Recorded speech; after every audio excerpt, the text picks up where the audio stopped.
Nakatayo yung bahay ho namin. Hindi ho namin ipagbibili. Unang-una minana ko pa yun sa lolo ko yung lupa na yun. Tama.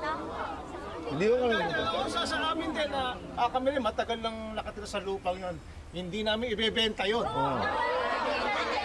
Tama, ang benta yun. Hanggang lang po. That's why we're here. I'm sure na we could come up with a deal that can be mutually beneficial para sa ating pong lahat. Pasensya na po kahit ano pong i-deal nyo sa amin, hindi nyo po kami mabubudol. Tsaka hindi nyo po talaga may add to cart to dahil matagal na po namin na-taken to since I was birth. Kaya, wala po kayong mabubudol dito. Excuse me? Oh. Who are you? Bakit ka naman nakikijoin sa conversation? Bakit? May authority ka ba to decide on this matter? Excuse me din.